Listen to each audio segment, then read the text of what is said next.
Assalamualaikum warahmatullahi wabarakatuh. Bismillahirrahmanirrahim. Alhamdulillahi rabbil alamin. Wa bihi nasta'inu ala umurid dunya waddin.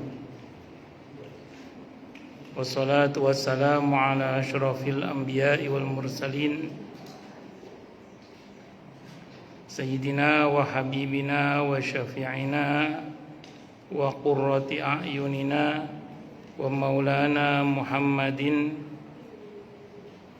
wa ala alihi wa ashabihi wa dhurriyyatihi ajma'in, amma ba'd. Ashhadu an la ilaha illallah wa ashhadu anna Muhammadar Rasulullah wa ufawwidu amri ilallah. Innallaha basirum bil ibad. Hasbiyallahu la ilaha illa huwa alaihi tawakkaltu wa huwa rabbul arsyil azim. Qala Allah ta'ala fi kitabihil karim hikayatan an nabiyillahi Musa alaihi salam. Rabbi syrah li sadri wa yassir li amri wahlul 'uqdatam min lisani yafqahu qawli. Para asatidah, para ibu-ibu sekalian, hafidhani wa hafidhakunallah, bil khusus segenap pengurus majelis ta'lim, ibu-ibu Masjid An-Nur, yang semoga pengurusnya dan jamaahnya semoga semuanya saja selalu dalam naungan rahmat, barokah, perlindungan serta bimbingan Allah Subhanahu wa taala. Amin, Allahumma amin, insyaallah. Dan tentu saya doakan semoga kemuliaan ibu-ibu sekalian selalu dijaga dan ditingkatkan terus oleh Allah Subhanahu wa taala sebagai seorang muslimah, sebagai seorang istri, sebagai seorang ibu, dunia hingga syurga. Amin, Allahumma amin, insyaallah. Allahumma inna nas'aluka ilman nafi'a wa rizqan thayyiba wa amalan mutaqabbala wa fatahallahu alaina futuhal arifin. Allahumma inna na'udzubika min ilmin la yanfa' wa amalin la yurfa' wa qalbin la yakhsha' wa du'a'i la yusma'.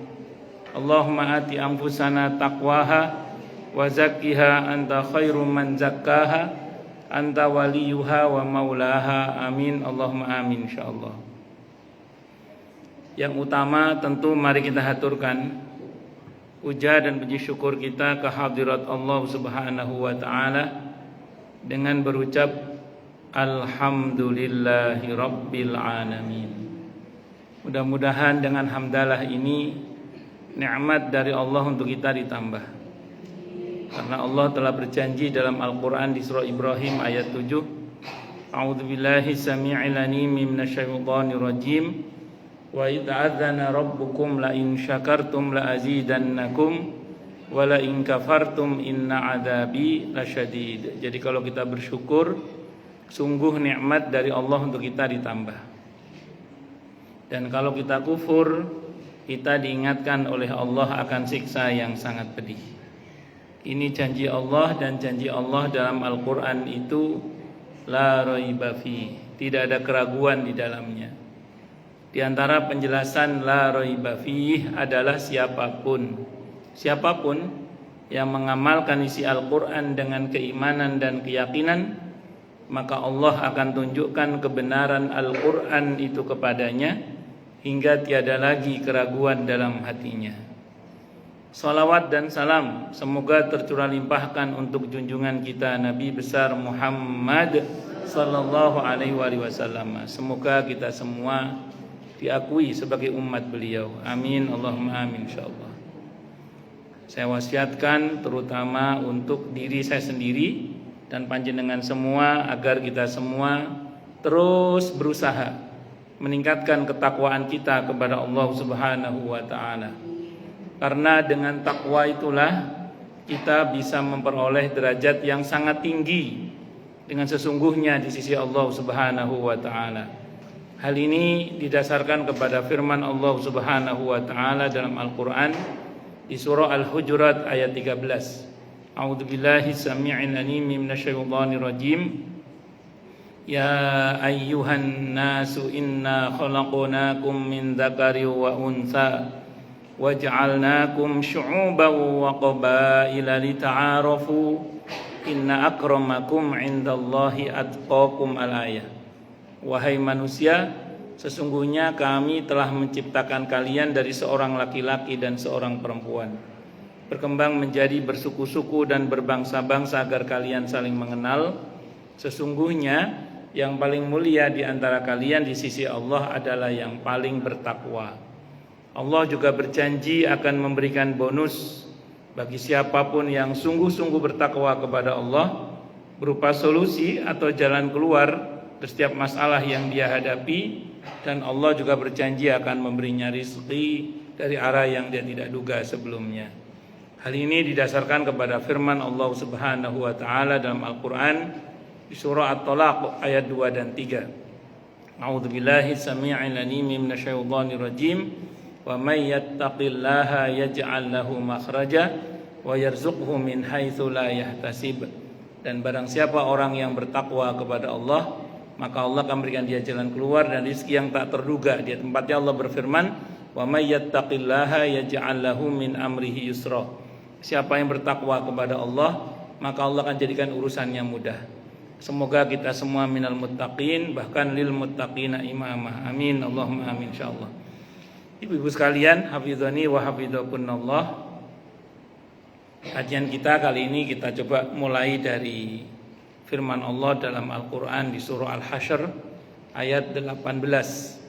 Surah ke-59 ayat 18. Di situ Allah Subhanahu wa taala berfirman, A'udzubillahi samii'il 'aliim minasyaitonir rajim.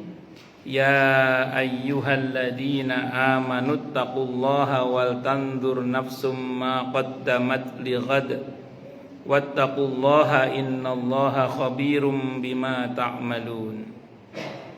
Ya ayyuhalladzina amanu, wahai orang-orang yang telah beriman, ittaqullaha, bertakwalah kalian kepada Allah. Wal tandur, dan hendaklah memperhatikan siapa nafsun, setiap orang, ma qaddamat lighad, apapun yang telah lalu untuk hari esoknya. Wattaqullaha, dan bertakwalah kalian kepada Allah. Innallaha, sungguhnya Allah, khabirun, dat yang maha mengetahui, bima ta'malun, terhadap apa yang kalian kerjakan. Di dalam ayat ini, satu ayat ada perintah takwa 2 kali, Bu. Dalam ayat ini, dalam satu ayat ada perintah takwa 2 kali. Dalam Al-Quran, satu ayat ada perintah takwa 2 kali, itu hanya di 2 ayat saja, Bu. Yang pertama itu di surah An-Nisa ayat 1. Yang kedua ini Al-Hasyr ayat 18. Kalau An-Nisa ayat 1, A'udzubillahi samii'il 'aliim minasyaitonir rajim. Bismillahirrahmanirrahim. Ya ayyuhan nasu taqu rabbakumul ladzi khalaqakum min nafsin wahidah wa khalaqa minha zawjaha wa batha minhuma rijalan katsiran wa nisaa'a wattaqullaha alladzi tasaaluna bihi wal arham, hingga akhir ayat itu. Apa kata para ulama, Bu? Dalam satu ayat ada perintah takwa 2 kali. Itu menunjukkan bahwa isi ayat itu sangat penting, bukan sangat ya, tapi sangat penting. Tapi banyak orang yang mengabaikannya. Isinya sangat penting. Semua Al-Quran isinya penting, Bu. Cuman ini sangat penting, tapi banyak orang yang mengabaikan. Kalau surah An-Nisa ayat 1 itu, Bu, bicara tentang hubungan suami dan istri, orang tua dan anak, Bu. An-Nisa ayat 1 itu bicara tentang apa, Bu? Suami dan istri, orang tua dan anak. Di situ ada hal yang sangat penting tapi banyak orang yang mengabaikan. Maksudnya bagaimana? Karena suami istri ini ketemunya tiap hari. Kadang sebagian suami itu ngerasa berbuat baik pada istri itu kayak nggak ada pahalanya gitu loh. Padahal seorang suami kalau berbuat baik pada istrinya itu pahalanya gede, besar.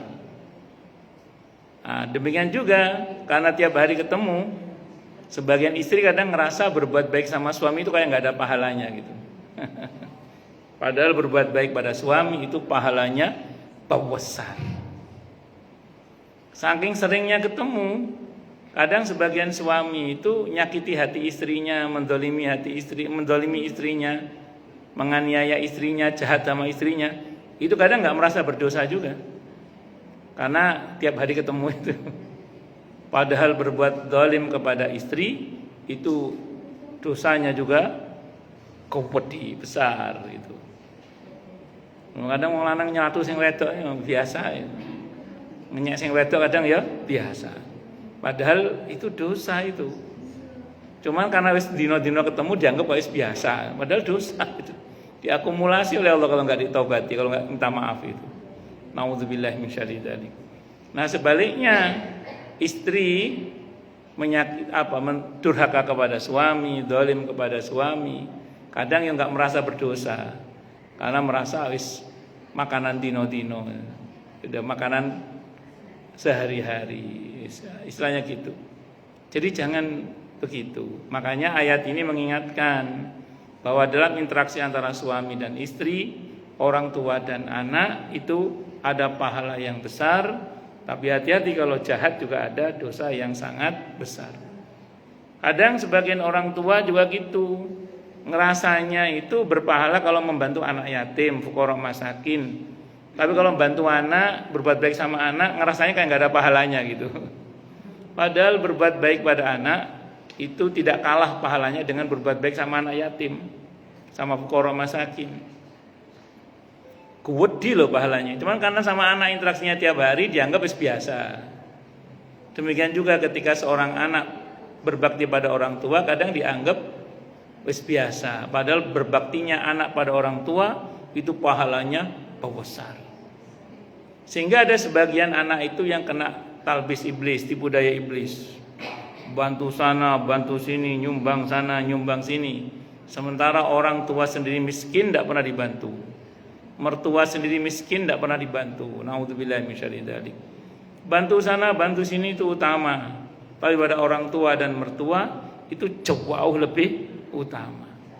Nah, itu kalau bahasanya Ibnu Jauzi, orang seperti itu kena talbis iblis, tipu daya iblis. Sibuk dengan yang utama, secara bersamaan dia tinggalkan yang lebih utama. Kalau orang Jawa bilang nguber uceng kehilangan delek, ngejar ikan kecil kehilangan ikan besar. Nah, itu bantu sana bantu sini itu berpahala, tapi pada orang tua dan mertua itu jauh lebih utama. Nah, sebaliknya kadang orang tua berbuat zalim sama anak ya tenang-tenang saja. Padahal berbuat zalim pada anak itu juga tidak kalah besarnya dosanya.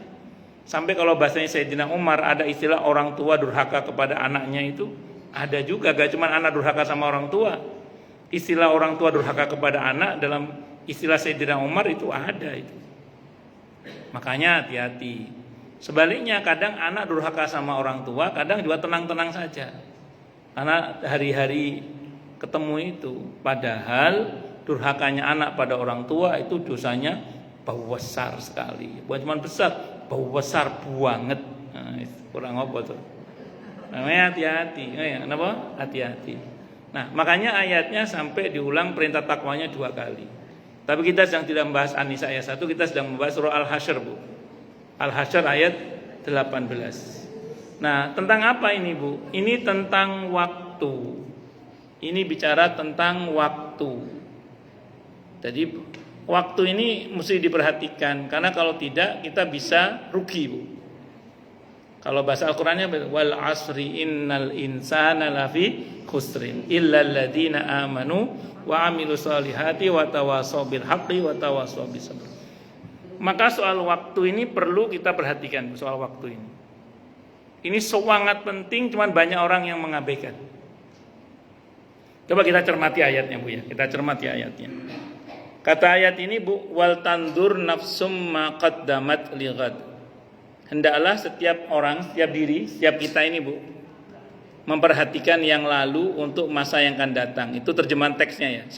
Saya ngomong teksnya dulu Bu ya. Kita tadabburi teksnya dulu. Jadi berarti apa Bu? Berarti kita diperintah untuk muhasabah diri ya, ngelihat yang lalu untuk kebaikan di masa yang akan datang. Kemarin yang kurang baik apa ya? Kita perbaiki hari ini Bu. Kemarin yang salah apa ya? Kita perbaiki hari ini. Kemarin yang pokoknya apa yang kemarin kurang kita coba perbaiki di hari ini. Nah, karena kita ini Bu tidak bersaing dengan orang lain. Kita ini bersaing dengan diri kita yang kemarin. Kalau bahasanya Sayyidina Ali bin Abi Thalib radhiyallahu anhu, ini bukan hadis yang saya tahu ya. Ini perkataan para ulama atau maqalah para ulama yang berbunyi, "Man kana yaumuhu khairan min amsihi fahuwa rabih. Wa man kana yaumuhu sawa'an min amsihi fahuwa khasir. Wa man kana yaumuhu syarran min amsihi fahuwa halik." Siapa yang hari ini lebih baik daripada hari yang kemarin, dia beruntung. Siapa yang hari ini sama dengan hari yang kemarin, maka dia rugi. Dan siapa yang hari ini lebih buruk daripada hari kemarin, maka dia binasa. Na'udzubillahi min syarri dzalik. Kalau binasa ini, semoga kita semakin lebih baik ya, amin insyaallah. Nah, melihat masa lalu itu Bu, kayak ngelihat spion. Jangan kayak ngelihat begini Bu, nanti nabrak kita, tidak maju-maju nanti. Karena hidup kita itu untuk di masa yang akan datang, bukan masa lalu. Masa lalu itu untuk buat pelajaran aja. Sesekali kita lirik kayak ngelirik spion gitu aja, sesekali. Tapi ini penting untuk muhasabah diri guna supaya kita ke depannya semakin lebih baik. Ini yang pertama Bu. Jadi kita muhasabahi di lalu-lalu kita itu yang kurang apa, kita perbaiki hari ini. Salahnya di mana, kita perbaiki hari ini. Saya ulang, semoga kita semakin lebih baik hubungannya dengan Allah maupun dengan sesama. Amin Allahumma amin. Ini yang pertama Bu ya. Kemudian yang kedua, kalau kita cermati tafsirnya Bu, ayat ini adalah wal tandur nafsum ma qaddamat lighad, itu hendaklah setiap diri kita ini Bu memperhatikan dunianya, sekarang ini dunianya, untuk akhiratnya. Saya ulang Bu ya, hendaklah setiap diri, setiap kita ini Bu memperhatikan dunia kita untuk akhirat kita Bu.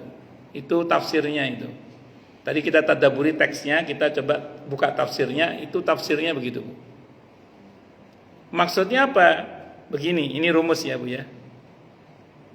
Ibu, tidak ada perjalanan menuju ke akhirat kecuali melalui dunia. Saya ulang Bu ya, tidak ada perjalanan menuju ke akhirat kecuali melalui dunia ini. Dan aneka kemudahan, fasilitas, keselamatan, keamanan dalam perjalanan setelah dunia ini, yaitu barzah dan seterusnya itu hanya bisa kita persiapkan di dunia ini saja. Jadi kalau bahasa sederhananya di judul saya itu, surga hanya bisa dipesan di dunia ini, itu yang saya maksud adalah dari ayat ini adalah bahwa semua bentuk fasilitas keamanan, kenyamanan, kemudahan, keselamatan dalam perjalanan kita berikutnya, alam barzah sampai surga itu Bu, itu hanya bisa kita persiapkan, hanya bisa kita pesan di dunia ini Bu. Kalau di dunia kita tidak mempersiapkannya dan tidak memesannya, tidak mempersiapkannya dan tidak mempersiapkannya dan tidak memesannya, jangan mimpi nanti kita mendapatkan kemudahan, keselamatan, keamanan dan seterusnya. Saya mau tanya, ibu-ibu kalau mau dalam perjalanan mempersiapkan aneka persiapan yang luar biasa nggak? Kalau perjalanan jauh, ya ini perjalanan kita jauh banget loh Bu ke depannya ini. Di antaranya apa? Dokumen dipersiapkan, betul nggih Bu nggih? Uang dipersiapkan buat bekal. Terus nanti aneka kemungkinan buruk yang terjadi perjalanan supaya kita selamat apa, supaya kita nggak baik-baik saja apa. Pokoknya semua orang pasti pengen perjalanannya aman, nyaman, lancar, selamat ya. Betul ya, semua kita gitu ya. Dan syukur-syukur dapat fasilitas dalam perjalanan sehingga dapat kemudahan-kemudahan. Lihat Bu sekarang, lihat perjalanannya. Setelah dunia ini kan kita mau ke barzah. Di barzah ini kalau kita tidak siapkan dari sekarang kemudahan di sana, alamat sulit di sana. Pertanyaannya, apa di antaranya Ustadz? Kalau dibahas tentu banyak Bu ya. Apa di antaranya Ustadz yang mesti kita persiapkan untuk kemudahan di barzah? Ibu-ibu sekalian, hafizani wa hafizakunallah. Sebelum saya ngomong barzah, saya ngomong proses perpindahannya dulu ya, dari alam dunia menuju ke alam barzah, yang namanya sakaratul maut itu. Prinsipnya semua kita pengen mati dalam keadaan husnul khotimah, betul ya? Maka perangkat yang mesti kita persiapkan adalah di antara adalah doa. Ya muqallibal qulub, tsabbit qalbi ala dinik. Wahai Allah yang Maha membolak-balikkan hati, tetapkanlah hatiku atas agamamu. Jangan remehkan doa di surah Ali Imran ayat 8 itu Bu. Rabbana la tuzigh qulubana ba'da idh hadaitana wa hab lana min ladunka rahmah innaka antal wahhab. Pokoknya rumusnya gini Bu. Kalau bicara harapan, berharaplah sebaik-baiknya keadaan. Tapi kalau bicara persiapan, persiapkanlah untuk menghadapi seburuk-buruknya keadaan. Kalau harapan tadi kita berharap mati dengan husnul khotimah, syahid di jalan Allah Subhanahu wa taala.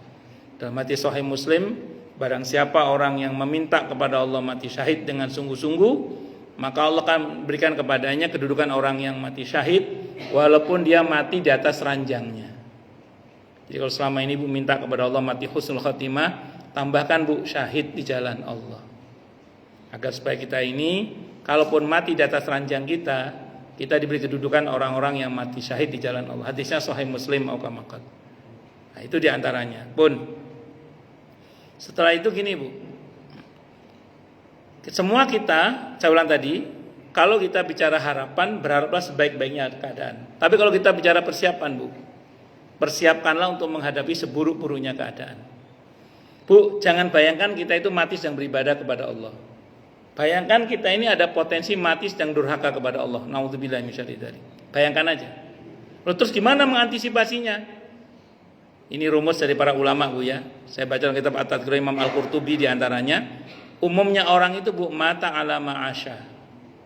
Umumnya orang itu mati menurut kebiasaannya. Saya ulang Bu ya. Umumnya orang itu mata ala ma'asya. Mati menurut apa Bu? Kebiasaannya. Maka kebiasaan kita apa? Monggo diperbanyak kebiasaan yang baik yang Allah ridhoi gitu loh. Harapan kita semoga kalaupun kita mati dalam keadaan yang biasa kita lakukan dalam kebiasaan yang Allah ridhoi. Semoga nggih, amin insyaallah, mudah-mudahan. Setiap kita pasti pengen mati dalam keadaan sedang beribadah kepada Allah. Tapi masalahnya Bu, tidak semua orang meninggal sedang membaca Al-Quran. Tidak semua orang meninggal sedang taklim. Tidak semua orang meninggal sedang iktikaf di masjid. Tidak semua orang meninggal sedang ihram. Tidak semua orang meninggal sedang sholat. Tidak semua orang meninggal sedang saum. Padahal kita ingin meninggal dalam keadaan sedang beribadah kepada Allah. Maka salah satu cara salah satu cara yang bisa kita lakukan adalah apa Bu? Bantu banyak orang untuk beribadah kepada Allah. Harapannya pada saat kita mati, kita diberi pahala yang sama dengan orang yang kita bantu itu. Contoh gini Bu, contoh. Ada orang misalnya meninggal di atas ranjangnya Bu. Misalnya di atas ranjangnya. Tapi orang ini senang nyumbang masjid Bu.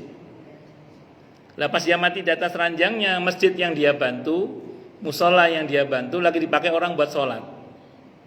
Nah itu walaupun dia mati di atas ranjangnya Bu, dia dapat pahala yang sama dengan orang yang sholat di masjid atau di musola yang dia bantu itu. Dalilnya Ustaz, An-Nisa ayat 85 Bu. An-Nisa ayat 85. May yashfa' syafa'atan hasanatan yakul lahu nasibum minha. Siapa yang memberikan pertolongan yang baik, maka baginya pahala seperti pertolongan tersebut atau yang ditolong tersebut. Mungkin orang itu meninggal di atas ranjangnya Bu, tapi dia pernah wakaf Al-Quran buat para santri penghafal Al-Quran. Saat dia mati di atas ranjangnya itu Bu, Al-Qurannya lagi dibaca Bu, atau lagi dimurajaah hafalannya oleh para santri yang pernah kita bantu Al-Qurannya itu. Maka walaupun kita mati di atas ranjang kita, tapi pahala kita sama dengan orang yang sedang membaca Al-Qur'an yang pernah kita wakafkan itu, atau seperti para santri yang hafalannya dari Al-Qur'an yang kita beri itu, Bu. Allah. Dan masih banyak lagi lah yang lain. Nah, atau libatkan diri kita dalam perjuangan di jalan Allah, Bu. Jadi pengurus masjid, pengurus musola, pengurus majelis taklim, penggiat dakwah, atau jadi donaturnya. Sehingga ketika kita meninggal, mungkin kita sedang tidak sholat, mungkin kita sedang di atas ranjang kita, tapi meninggal masih terstatuskan sebagai orang yang sedang terlibat dalam perjuangan di jalan Allah, sebagai ketua majelis taklim misalnya, sebagai bendahara majelis taklim, sebagai sekretaris majelis taklim, sebagai paling enggak jamaah aktif lah. Nah, jamaah aktif paling enggak itu seperti itu. Loh, itu husnul khotimah, Bu, karena meninggal dalam keadaan sedang seperti itu. Atau amalkan betul firman Allah ini, Bu, fa idza faraghta fansab. Kata para ulama, orang kalau ngamalkan fa idza faraghta fansab, insyaallah mati husnul khotimah. Kenapa? Karena begitu dia selesai berbuat baik, sudah berniat berbuat baik berikutnya. Jadi kemungkinan dia mati sedang berbuat baik, atau baru selesai dari perbuatan baik, sedang bersiap dengan perbuatan baik berikutnya.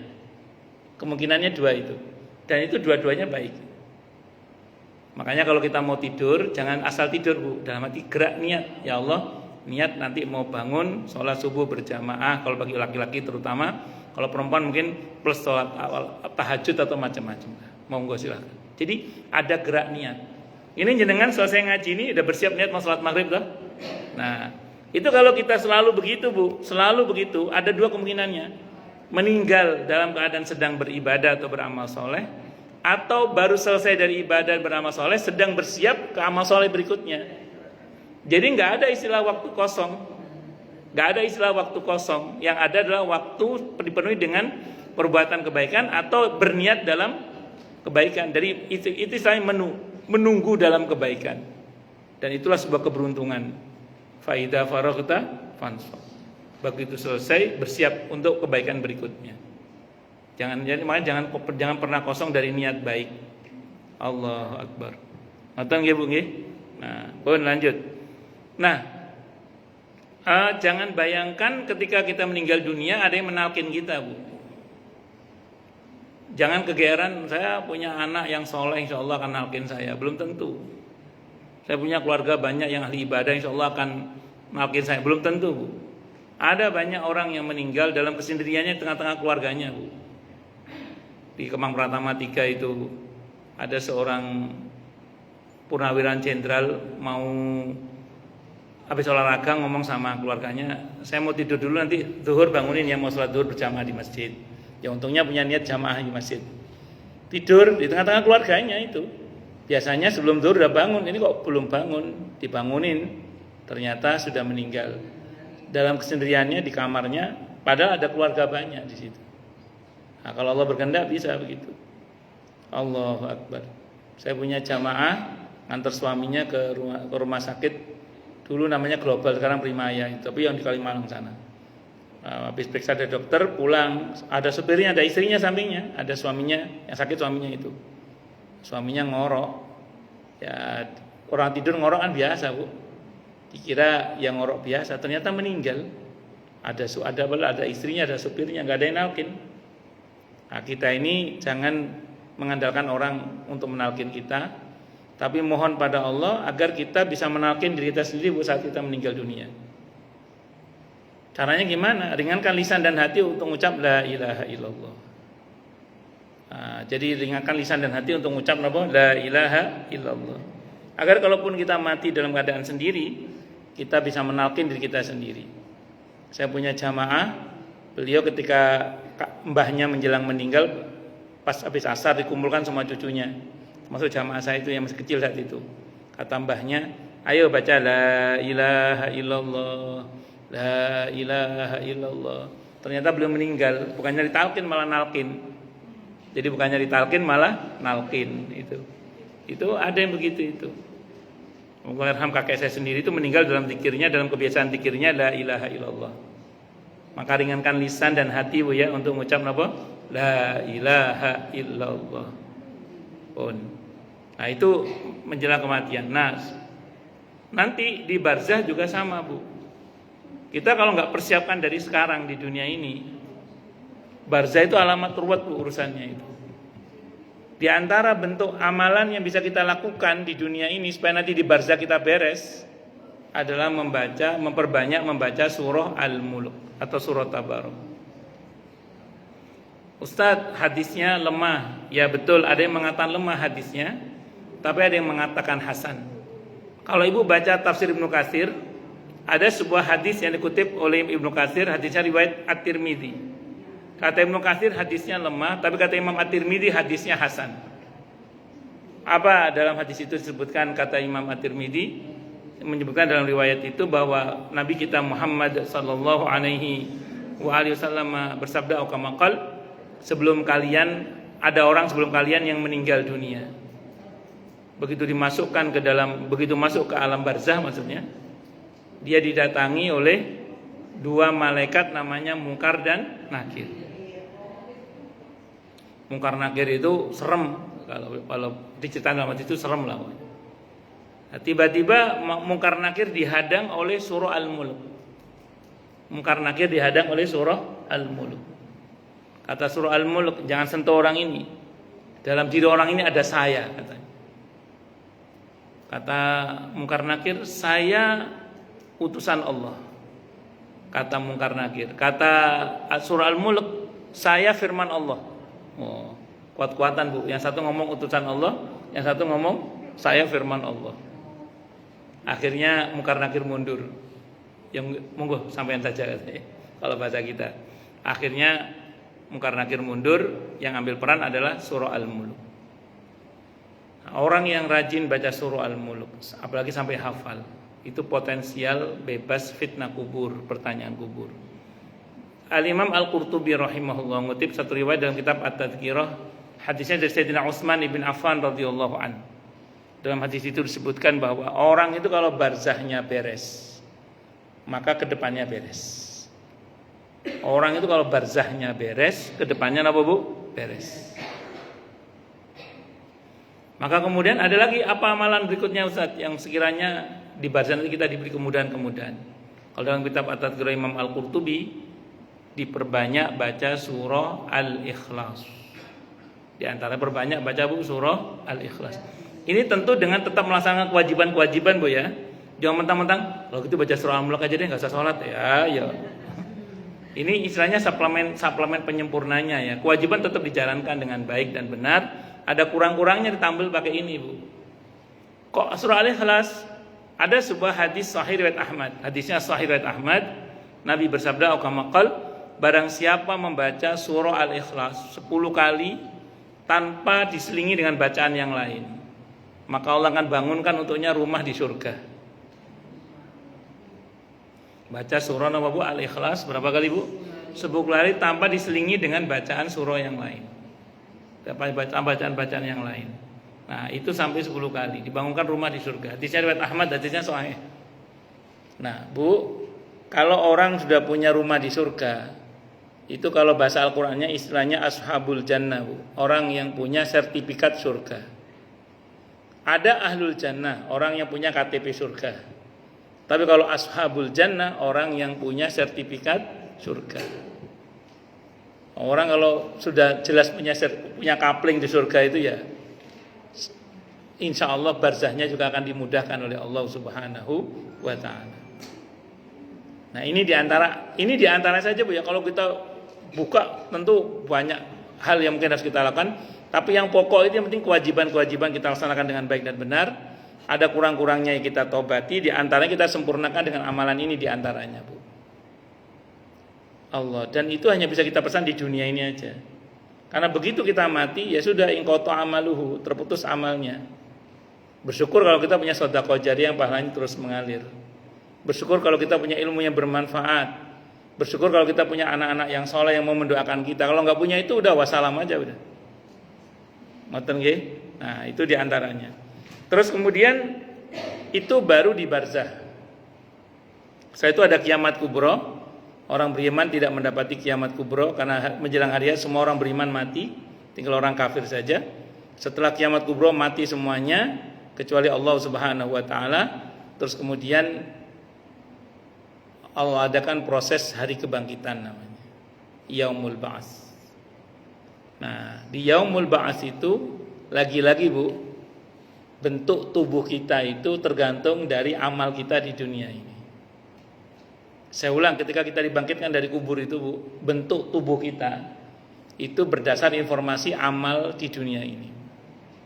Kalau bahasa Al-Qur'annya di Az-Zalzalah itu Bu, yauma idzi yasdurun nasu ashtatan liyurau a'malahum. Pada hari di mana manusia keluar dari kuburnya dengan bentuknya yang ashtata. Ashtata itu macam-macam. Liyurau a'malahum, agar diperlihatkan akibat dari perbuatan mereka. Nah, jadi dengan kata lain, kalau bentuk tubuh kita yang sekarang ini Bu, dibentuk oleh Allah berdasar informasi genetika kedua orang tua kita. Sementara bentuk tubuh kita nanti di Yaumul Ba'ats dibentuk berdasar informasi amal kita. Maka ada yang bangkit wujuhu yauma idzin na'imah li sa'iha radiyah, sumringah, bukan siomay, sumeh. Wajahnya bercahaya, sempurna. Tapi ada yang lecek, umel, tertunduk malu. Wujuhu yauma idzin khasyi'ah, amilatun nasibah, tasla naran hamiyah, dan seterusnya itu. Singkat cerita, bentuk tubuh kita nanti di Yaumul Ba'ats, saya ulang Bu ya, dikembalikan kepada bagaimana amal kita hari ini. Maka ada orang yang nanti itu Bu dibangkitkan dalam keadaan di mahsyar, digiring dalam keadaan buta di mahsyar itu. Sebagaimana Allah sampaikan di surah Toha ayat 124, 125, 126 itu Bu. Ada orang yang berkata, lima hasyartani a'ma wa qad kuntu basira. Ya Allah, kenapa engkau kiring hamba di mahsyar dalam keadaan buta padahal tadinya saya ini melek loh ya Allah. Apa jawaban Allah Bu? Kadzalika atatka ayatuna fanasitaha wa kadzalikal yauma tunsa.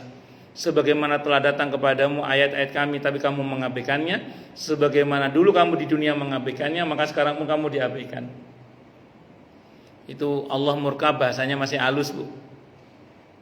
Kalau diterjemah versi Jawa Timur kira-kira gini terjemahannya Bu. Sebagaimana telah datang kepadamu ayat-ayat kami tapi matamu tidak pernah dipakai untuk membacanya, sebagaimana dulu matamu tidak pernah dipakai untuk membaca, maka sekarang matamu dibutakan. Kira-kira gitu. Itu kalau terjemah kasarnya gitu. Nah, dan ini menarik Bu, dalam hadis riwayat Ahmad, Abi Dawud, Ibnu Majah, kata Imam Al-Qurtubi hadisnya sahih dari semua jalur periwayatannya, Nabi menjelaskan nanti orang itu dibangkitkan dalam keadaan lapar, dahaga, tidak berpakaian, tidak beralas kaki. Lapar, dahaga, telanjang dan tidak beralas kaki. Itu kata Nabi dalam hadis riwayat Ahmad, Abi Dawud, Ibnu Majah, dan kata Imam Al-Qurtubi hadisnya sahih dari semua jalur periwayatannya. Nah, sampai sini ada sahabat Nabi yang menerangkan Bu, yang mensyarah hadis itu, namanya Abdullah bin Mas'ud radhiyallahu an. Apa kata Abdullah bin Mas'ud radhiyallahu an? Barang siapa di dunia pernah memberikan makan dan minum, maka nanti di akhirat dia akan diberi makan dan minum sehingga dia tidak akan kelaparan dan tidak kehausan. Karena dalam Islam ada rumus Bu, hal jazaul ihsan illal ihsan. Balasan kebaikan adalah kebaikan yang serupa kali 10. Jadi kalau kita pernah ngasih makan, syukur-syukur sering. Pernah ngasih minum, syukur-syukur sering. Maka nanti di akhirat kita akan diberi makan, kita akan diberi minum, sehingga kita tidak akan kelaparan, kita tidak akan kehausan. Barang siapa yang di dunia pernah ngasih pakaian, kata Abdullah bin Mas'ud radhiyallahu anhu, maka nanti di akhirat dia akan diberi pakaian, sehingga dia tidak akan telanjang. Siapa yang di dunia pernah ngasih sendal atau sepatu, maka nanti di akhirat dia akan diberi sendal dan sepatu sehingga dia tidak akan nyeker. Karena nanti mahsyar itu seperti perak bentuknya Bu, datar, tidak ada dataran tinggi, tidak ada dataran dalam, matahari cuma 1 mil di atas kepala manusia. Wong kita jalan di jalan aspal siang hari aja tanpa sepatu mau panas, apalagi nanti. Maka bersyukurlah yang punya sepatu. Maka siapa yang pernah nyumbang sepatu atau sendal, nanti di akhirat akan diberi sepatu dan sendal sehingga nggak nyeker Bu. Itu kata Abdullah bin Mas'ud radhiyallahu anhu. Rumusnya tadi Bu, hal jazaul ihsan illal ihsan. Balasan kebaikan adalah kebaikan yang serupa Bu, kali 10 minimal itu. Minimal kali 10 itu. Nah, barang siapa di dunia pernah ngasih tumpangan kendaraan, maka nanti di akhirat dia akan diberi kendaraan, sehingga dia tidak akan jalan kaki. Ibu, semua kita akan dibangkitkan di bumi di mana kita dikubur. Surah Toha ayat 55. Semua kita akan dibangkitkan dari situ, Bu. Nah, mahsyar itu titik kumpulnya itu di bumi Syam. Kalau kita dibangkitkan di Indonesia, Bu, jalan kaki ke bumi Syam, capek apa capek? Nah, kalau yang pernah ngasih tumpangan kendaraan, dia akan diberi kendaraan oleh Allah. Apalagi pernah ngasih kendaraannya, Bu. Supaya kita nanti tidak jalan kaki, nah, monggo. Dari sekarang pernahlah syukur-syukur sering ngasih tumpangan kendaraan. Iya, di sana, daerah sana pokoknya. Iya, bumi Syam itu sana pokoknya. Di Palestina sekarang itulah. Iya. Itu. Ini takutnya keburu maghrib. Silakan yang mau tanya dulu nih, tanya, protes, marah boleh, silakan monggo. Mohon maaf terlambat saya tadi. Monggo silakan tanya, protes, marah boleh, silakan. Monggo. Monggo. Kalau kakinya semburan boleh selonjor, Bu. Selonjor, berdiri, lompat-lompat juga boleh, monggo. Weh, sudah S3. Sampun sepuh. Boten sangat. Masih muda-muda kok lihat. Jelas semua? Atau tidak jelas semua? Masya Allah. Nggih, monggo, Bu, monggo. Ibu ada yang nanya belakang, monggo. Monggo silakan. Nggih.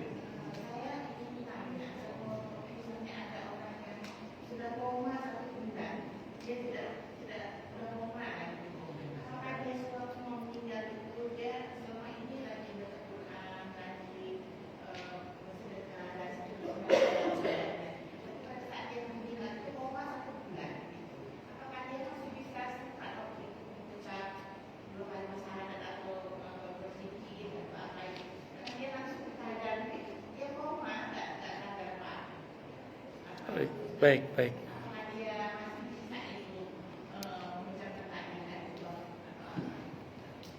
Ya, kalau dimungkinkan tetap ditalkin aja di kupingnya, la ilaha illallah. Nanti udah biarin aja dulu. Nanti sekiranya, iya, karena dia masih mendengar kan sebenarnya kan. Orang koma itu menurut pengakuan orang yang pernah koma masih mendengar katanya. Iya, orang koma itu masih mendengar katanya.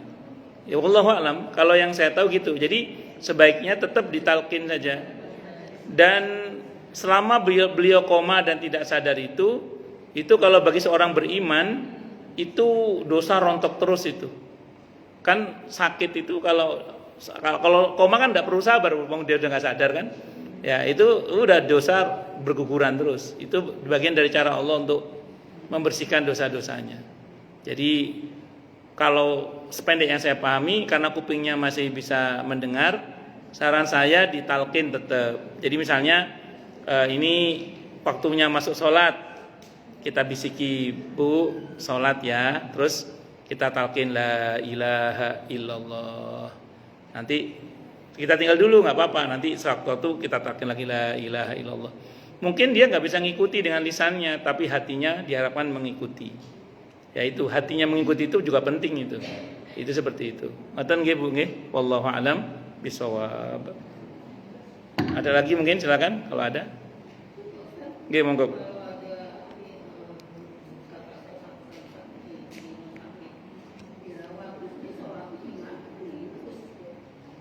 Bagus.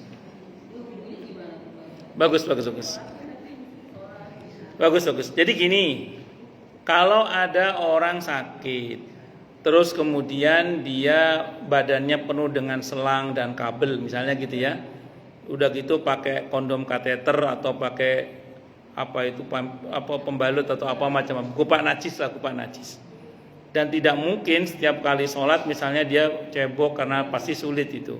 Ini rumus, Bu ya, ini rumus. Di dalam fikih madhab Syafi'i itu ada istilah sholat dihormatil wakti. Sholat ala kadarnya sudah. Yang penting sholat. Kalau bisa diwudukan kalau bisa. Kalau nggak mungkin tayamum aja. Kalau nggak mungkin dalam madhab Syafi'i ini boleh tanpa tayamum, tanpa wudu, yang penting sholat. Gupak najis nggak apa-apa. Tapi ini catatannya Bu, nanti kalau sembuh diulang sholatnya. Diulang sholatnya, dan andaikan meninggal itu tidak punya hutang sholat. Itu kalau dalam madhab Syafi'i. Itu rumusnya Bu ya. Jadi tetap sholat, jangan tidak sholat. Walaupun kupak najis, tidak bisa wudhu, bahkan tidak bisa tayamum bahkan. Tapi kalau masih bisa tayamum, masih bisa wudhu, silakan wudhu, silakan tayamum. Sholat sedapat-dapatnya dan sebisa-bisanya. Ya, yang repot itu ada orang yang habis dibius total, begitu sadar kadang pengaruh biusnya masih ada sampai beberapa waktu. Itu kadang mau sholat nggak bisa konsentrasi itu. Ya, gini, ini rumusnya, dibantu saja. Untuk kalau ada keluarga dibantu dia sholat sebisanya. Kalau nggak bisa di tengah-tengah sholat tiba-tiba dia tidur, dia biarin tidur, biarin. Nah, yang penting sudah ada usaha untuk sholat. Yang penting nanti kalau begitu dia sadar diulang sholatnya. Wallahu a'lam bishawab. Jadi kalau dalam mazhab Syafi'i itu ada namanya sholat dihormatil waktu Bu. Bahkan tanpa wudhu, tanpa sholat. Itu kalau meninggal nggak punya hutang sholat dalam mazhab Syafi'i itu.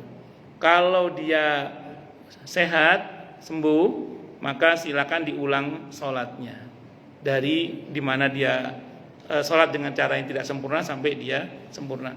Kalau orang koma, gimana orang koma? Orang koma itu ulama beda pendapat. Ada yang mengatakan disamakan dengan orang tidur, ada yang menyamakan dengan orang gila. Kebanyakan ulama menyamakan dengan orang gila. Nah, orang gila itu tidak wajib qadha, tidak wajib qadha sholat.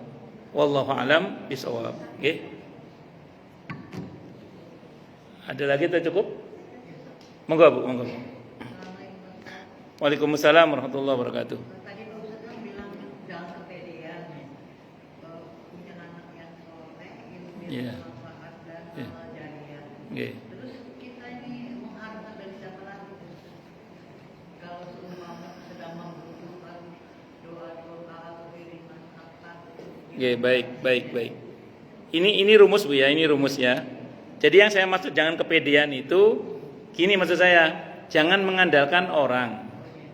Tapi kita sendiri harus persiapan, gitu maksudnya. Ya tentu kita berharap pada Allah punya anak-anak yang soleh. Dan kita berharap pada Allah, bukan sama anak, berharapnya sama Allah. Semoga anak-anak kita menjadi anak-anak yang soleh dan bermanfaat bagi kita. Itu harapan kita kepada Allah. Tetap kita berharapan baik sama Allah. Tapi maksud saya jangan mengandalkan faktor eksternal diri kita. Iya, jangan mengandalkan selain kita. Tapi andalkan Allah dan kita berbuat sendiri, itu maksudnya. Nah, adapun mencetak generasi penerus yang soleh itu harapan kita kepada Allah. Harapan kita kepada Allah. Jadi harapan kita kepada Allah, semoga anak-anak kita menjadi anak-anak yang soleh yang bermanfaat bagi kita. Harapan kita kepada Allah, semoga kita punya stok sedekah yang pahalanya terus mengalir dan begitu seterusnya. Ngoten nggih Bu nggih? Nggih sami-sami. Ada lagi? Nggih monggo.